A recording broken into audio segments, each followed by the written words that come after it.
What is up, everyone? Apologies, 10 minutes late. Was aiming for 6:30, but we're here now and we're going to have a good time regardless because it is time to talk about my favorite team, the Toronto Maple Leafs, and I know it's your favorite team. Even if it's not, it's your favorite team. You know it. Deep down, you're a big Leaf fan and you can't hide from it no matter who you are. So, we're going to be talking about them a bit today as well as some NHL hockey at large, as there's a lot been going on lately. And you can see the topics on the side of the screen there. And you can also see these social medias flashing by, letting you know that you should subscribe. As well as follow me on my Twitter, my Instagram. You can, of course, see me spout out about nonsense all the time there, talking sports, talking wrestling. Always a good time. I lost some of my research pages here, so we're just going to go off the cuff and off the page. So here we are. We'll jump right into it. As today in sports, the 19th of January, we saw the fallout from a huge trade. Rasmus Anderson has been moved from Calgary, and that opens up the floodgates. You have to assume, at least. In my mind, that completely opens up the floodgates for the Calgary Flames to start shipping off their guys. I was listening to some sports talk radio, and they were mentioning two names, Blake Coleman and Nazem Kadri. Now, I have no idea how we could bring Kadri in when we look at the cap space for the Toronto Maple Leafs, which I had open, and I lost it. That's my apologies. But when we look at the cap, the Leafs only have about $2 million to spend, $2.5 million of projected current cap, with a projected cap space of negative $500,000. We got some big contracts. We got some injuries right now that we're going to dive into later. But right now, how can we get Kadri to come home? Now, definitely wishful thinking to be able to get someone like Nazem Kadri back on the books. Now, to make sure we have his contract exactly correct, if I remember how to type here, because it's a lot to bring in. And I'm not saying that we don't have contracts to ship out and whatnot, but it's not like we have draft picks to play with here. So his cap hit is $7 million. He's on year 4 of a 7-year deal, so he's got 3 more after this. All $7 million the whole way. So it's gonna be a lot. It's not much that we have in the range of $7 million to make up. That's looking at, of course, Michelli. He's making 3.425. There's number one contract that, you'd like to get that off the books, especially if you're bringing in a Kadri guy, Calle Yarncrook with his $2.1 million, my dad's favorite player on the planet. We all know how much he just adores Calle Yarncrook. So there's another guy. That's $5 million right there. Now, we don't really have that much more in the world of resources to say, hey, guys, can you give up some, can you retain some of that salary for us? I don't really think that the Leafs are in a good position to do that. I had all these tabs open already, and then I just lost them. My bad. But the Leafs picks, we don't have many. Trying to find out. Here we are, draft picks. So in this upcoming draft, 2026, we have a 3rd, a 5th, and a 6th. And that 6th is of San Jose, so who knows where that's going to end up. They're sometimes on fire. Next year, we have a 2nd, a 4th, and then the 5th, 6th, 7th, and then a 2nd, 6th. That's not enough if we're going to say, hey, Calgary, please retain some salary for us. We'll give you picks. No. 2028, 2029, we have our picks again, 1st, 2nd, 3rd, but I would rather not trade those yet. Let's hold off on moving those. Already not having a 1st-round pick in these next 2 drafts hurts the soul because I am so worried about this team just kind of crumbling, which it seemed like it was going to at the start of this year. And that we'll talk about it later, but they are not. I was completely overreacting. We see Dave Collings in the chat there. Send Yarncrook to Siberia. Oh, what happened? Early in the year, he was so good. All that goal scoring. He definitely didn't predictably dry up. No way.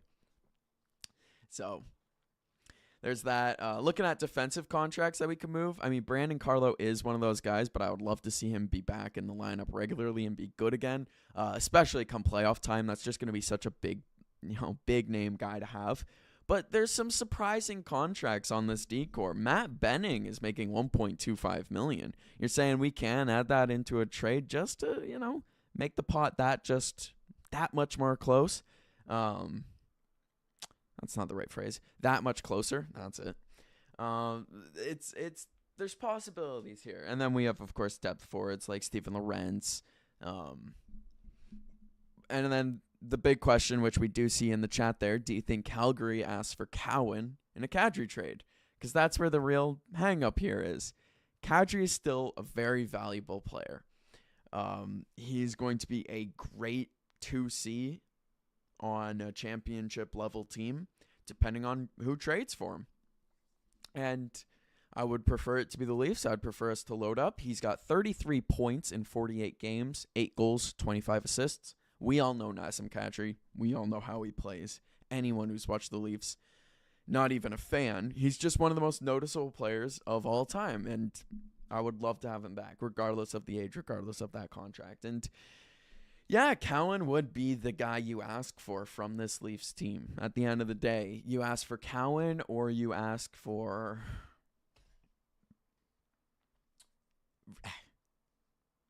If you want to get younger, that's it. Like, that's all there is to ask for. It's not like Jacob Quillian is the most coveted, sought-after guy in the world. He exists. He's played 4 games. He's young. So maybe that, like, again, any young player that is not Cowan, because we like Cowan around here. He's been playing real well and fitting in well on the team. Again, this Leafs team is riding the power of friendship right now, and it feels wrong to propose any trades of the core pieces of this current team, but it feels like we all know that this team is not really the one that's going to get it done. We can all feel that as Leaf fans, regardless of the last stretch of how good it's been. We do need every year, it's the same thing I feel like for the Blue Jays still to this day. We just need that little extra star power.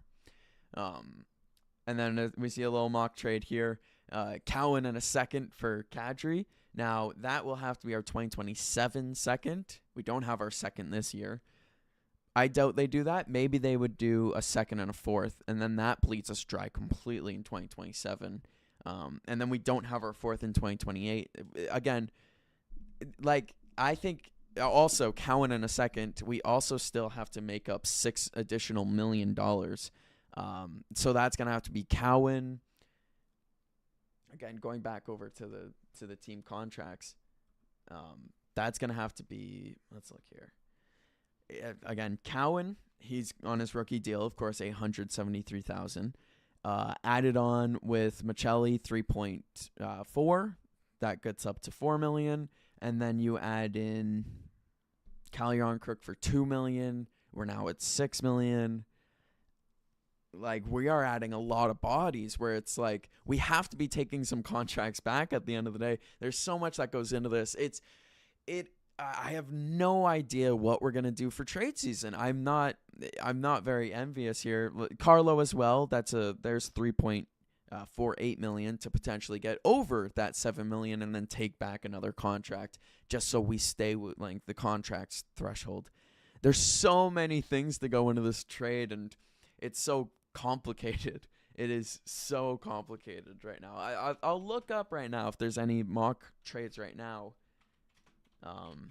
that people have made, because I don't really know how, we're going to shift around, the money as we have it. It is. All right. I shouldn't have done this. This was a mistake. I looked up Leaf trades I would show you, but there are more ads on this website than there are people on the earth, I think. But the most recent trade is we send Matthews and Morgan Riley to Columbus for Fantilli, Werenski, and Johnson.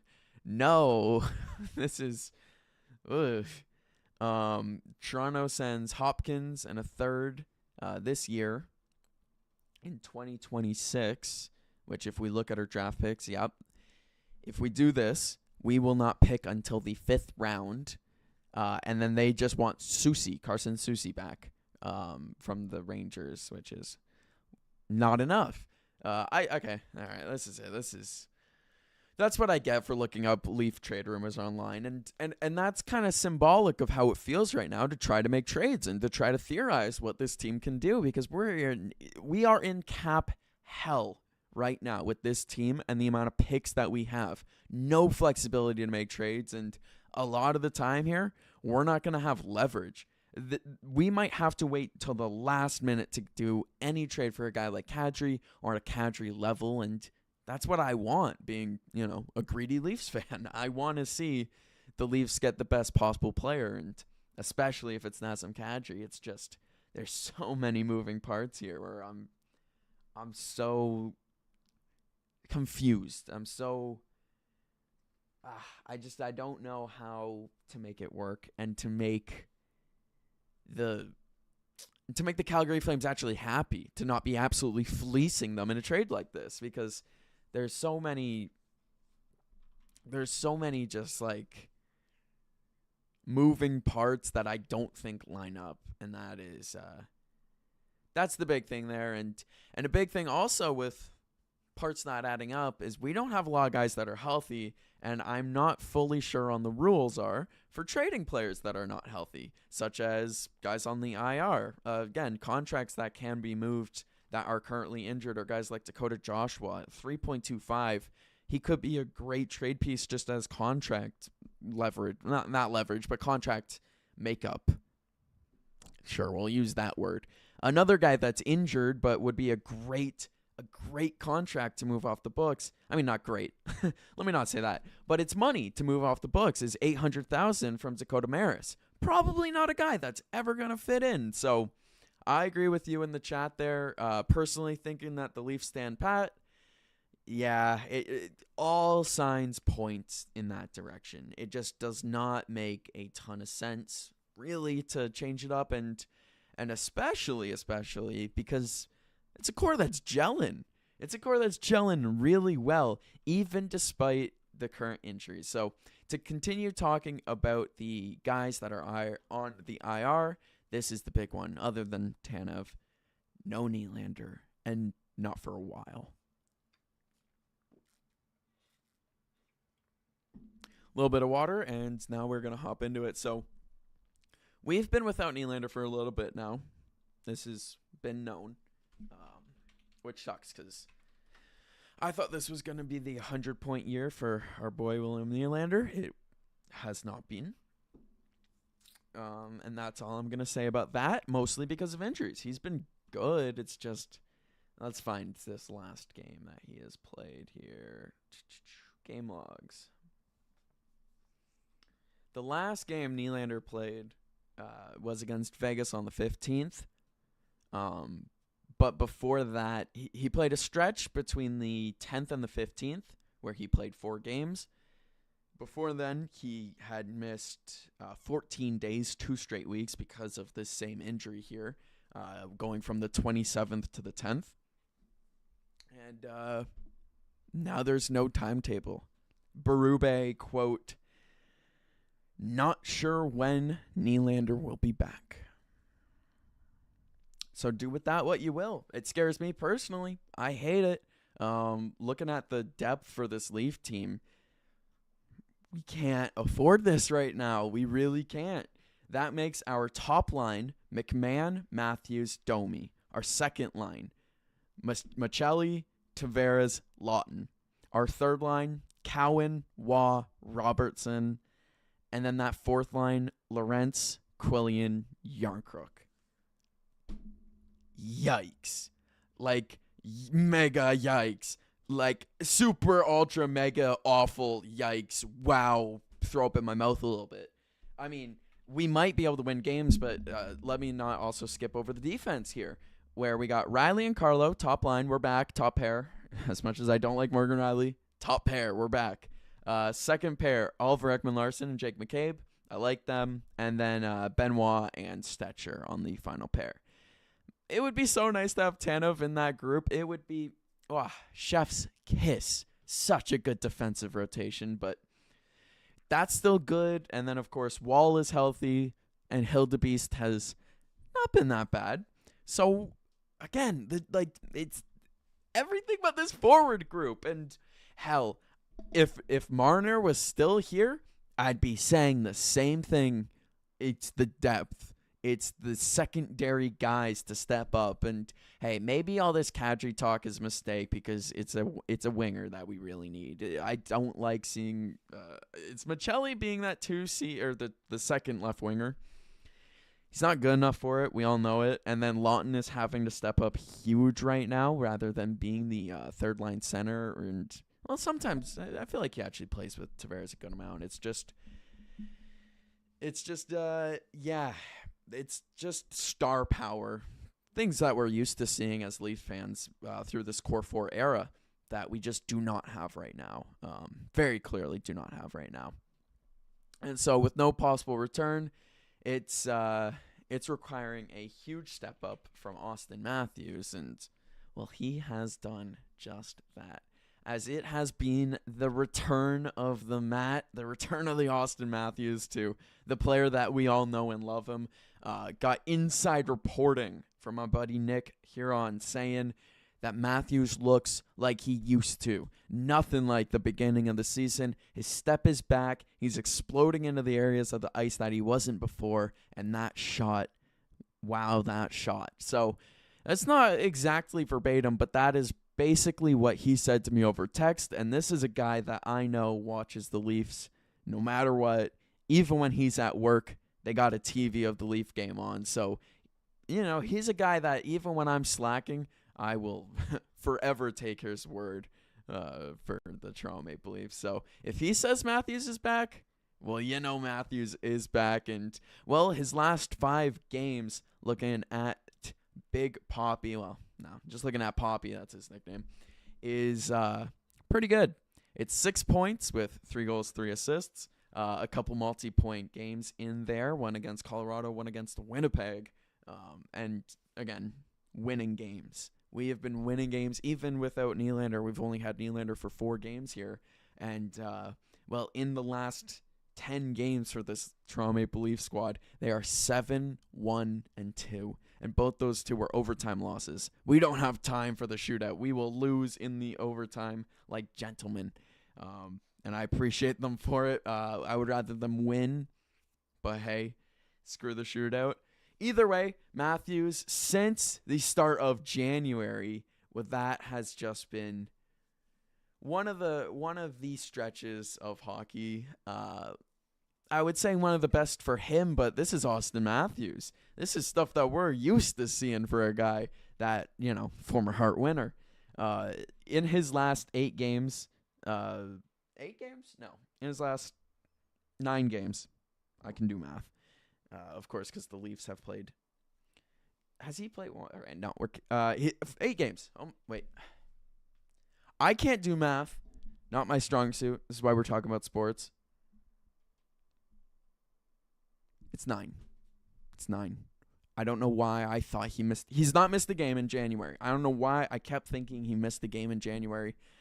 It's that stupidity creeping into my brain. I can't do anything about it. So he's played 9 games in January, much like the Toronto Maple Leafs. He's not missed any time. He's been part of this road trip of 4 games, and he has been very good in it with 3 goals, 2 assists.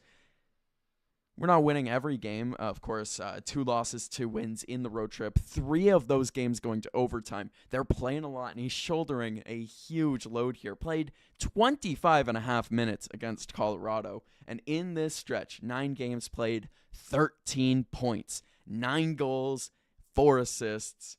This guy, it's the return of the Matt. It's the return of the Matthews. I love it. And he's been a workhorse. Yes, I am worried he's going to bugger up his shoulder or sprain his wrist, something with this guy. But for the time being, I'm going to enjoy it.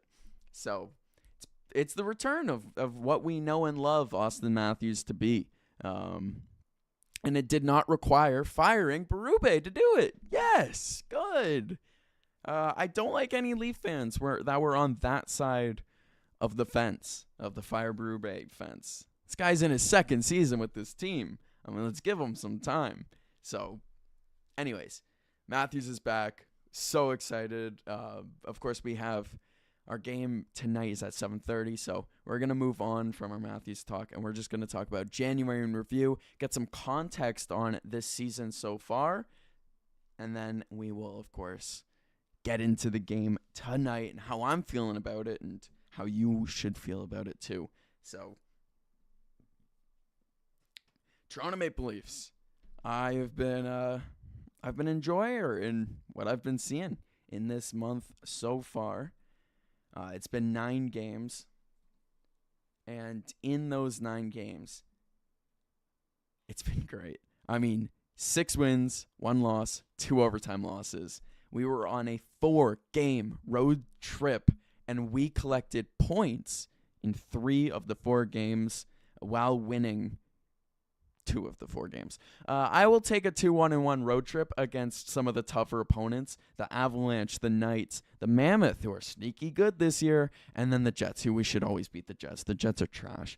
As we have beat the Jets twice this month. To start the month, we beat them 6-5, and a lot of people were saying, was that kind of return to form game? Winning again 6-5 by the offense. It's what this team missed, and wow, did it feel good. So, right now, we are sitting at 24-16-8, which means overall, ship's been righted. We are sailing on the, well, hopefully smooth water. No, it's going to be still tough moving forward, but, the ship is good. The engine is, again, it's still damaged. We still have a very damaged engine in this ship, but, we can handle it, I feel like.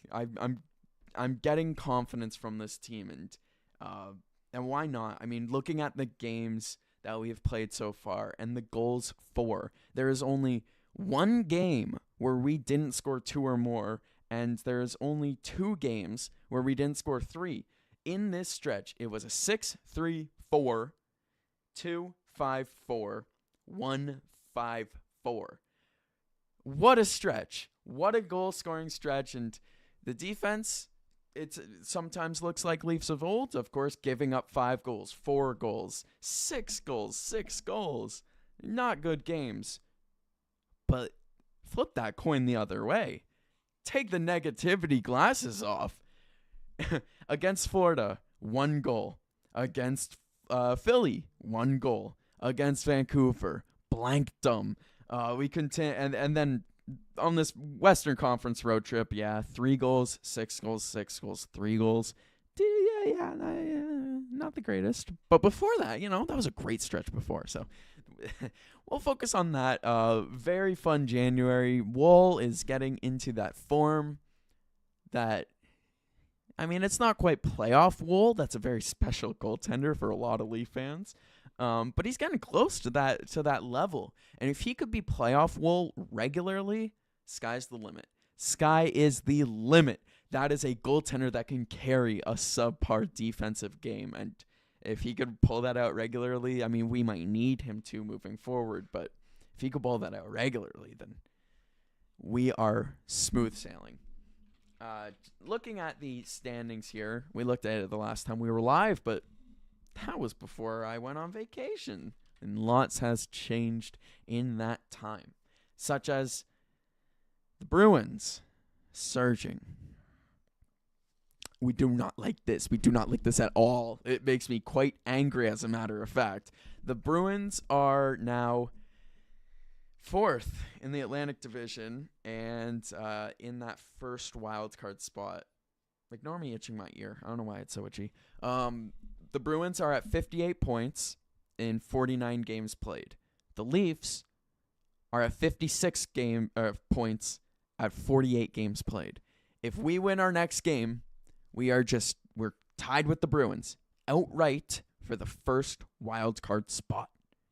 Now the Bruins are behind Tampa Bay, Detroit, and Montreal, as Tampa Bay and Detroit are tied for first in the Atlantic at 64 points apiece, and the Montreal Canadiens are at 61 points. So, again, not insurmountable. We can come back and get in that top three. I'm confident. I'm so confident in a team like the Montreal Canadiens. Give me a break. Yeah, they're going to fall out. Come on now. And then Boston, they're frauds. We're going to overtake them, hopefully. And then Buffalo, only 1 point ahead of us. We're coming for top three. The Red Wings, too. Talking about fraud watch. They're trash. This is so a fluky start to this season for them. And then looking at who's below us, the Florida Panthers. Oh, we hate Florida this year. They're trash. Let's ignore the fact that Matt Tkachuk is back and keep our eyes focused on the fact that their goal differential this season is -11. I love that. Screw Florida. Let's hope they miss the playoffs. I'm really rooting for that. I'm here for the downfall of Florida. And then Ottawa.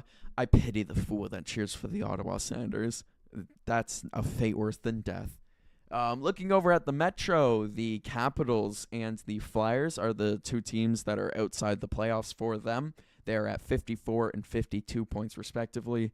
I'm not worried about either of those teams. I'm not worried about the Flyers. I'm not worried about the Capitals. The Penguins somehow are third in the Metro. That's a sorry division. Sorry division. Rangers last in the Metro. I'd hate to be a Rangers fan. Who would ever cheer for the Rangers? Ugh. I feel bad for that person, that man, because that's too bad for them. So, Leafs are looking good in the playoffs.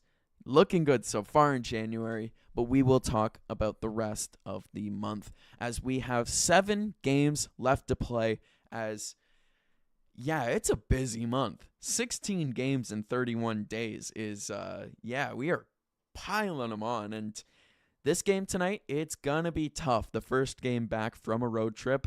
Expect the Leafs to look sluggish. Expect them to come out of the gates sleeping and just pray that they ramp up their game as it moves on. As tonight, we have the Minnesota Wild. That's going to be tough, but the Minnesota Wild have been having a tough stretch of it lately. They've lost, if I remember it. No, I wrote it down. Don't even have to remember. Minnesota has lost 6 games in their last 10. It's been a tougher stretch for them. Definitely not easy, but they're still a good team. Still got to put respect on the Minnesota Wild as they are currently sitting tied for second in the Central at 63 points. No longer would they be leading every other division like they were earlier this year, but they're still playing overall good hockey. Last 10, 2-6-2. Yikes. So, excuse me, it's not just 6 losses in their last 10. It's 8. 8 losses. 2 overtime losses, 6 regular losses. So, if we lose tonight, I'll be disappointed, if we're going to be real with each other. And before we get more into that, I'll just let you know about how January ends, as we have a game against the Red Wings, then the Knights, then the Avs, then the Sabres, Kraken, and Canucks. And I put a little either question mark, a W, or an X next to these games. For the Minnesota Wild, I put a question mark followed by a W. The Red Wings, a question mark followed by a W. I'm optimistic, cautiously optimistic. I think the Golden Knights are going to beat us. I think the Avs are going to beat us. You can only be so lucky on your road trip. The Sabres, shockingly, tough game, but I could see a W, as well as the Kraken, a tough game, but I could see a W. And then the Canucks, that's a W. That's the only one that I wrote a straight up W. And while that is a little worrisome, I still see at least 5 wins here. not at least. I still see 5 wins at most. At the bare minimum, 3. But I would love to see more. I'd love to see us keep pushing games to overtime, get as many pity points as possible. Because, hey, when the standings are this tight, we need everything we can get. So that is January. Done, reviewed. Let's get wild. Let's see what the game has tonight. As looking at daily face-off and the line combos. I mean, we talked about them a little bit earlier, but to go over them again, we have first line, Bobby McMahon, Austin Matthews, Max Domi. Again, we're praying for MVP Matthews, MVP Poppy to come out and kind of carry us offensively. As the second line, Matthew Nyes, John Tavares, and Michelli. I'm loving Nyes. Tavares, see that scoring again, buddy.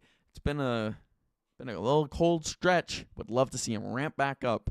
And then the third line, of course, Waugh, Robertson, Cowan, the young guys.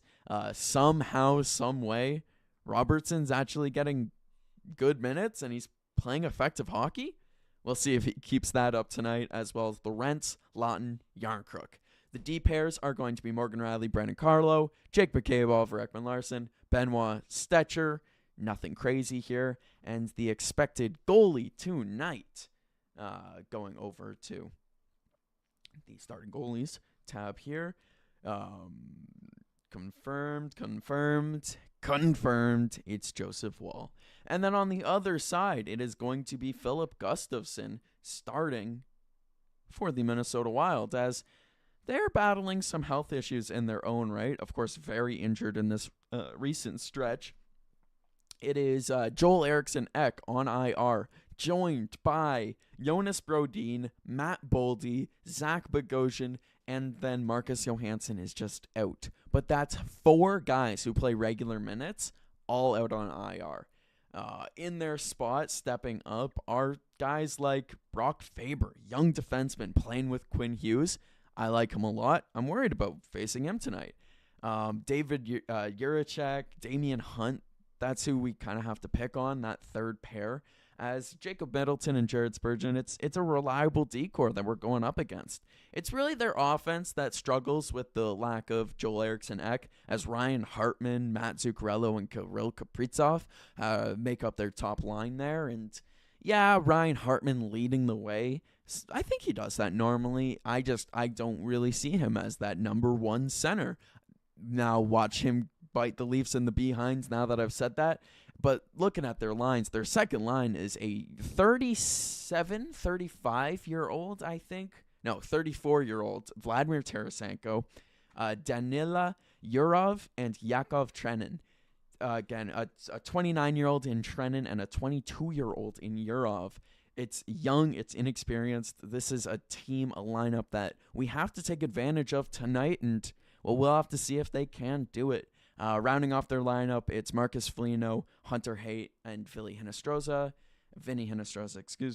and then their fourth line, Tyler Pitlick, Nico Sturm, and Ben Jones. I see a 4-2 win on the horizon. It's probably going to be 3-2, maybe 2-2 most of the way after some early goals, and then the Leafs are going to break the tie, the deadlock, go up 3-2. And then with about 2 minutes, 11 seconds left, we're going to score an empty netter, and we're going to win.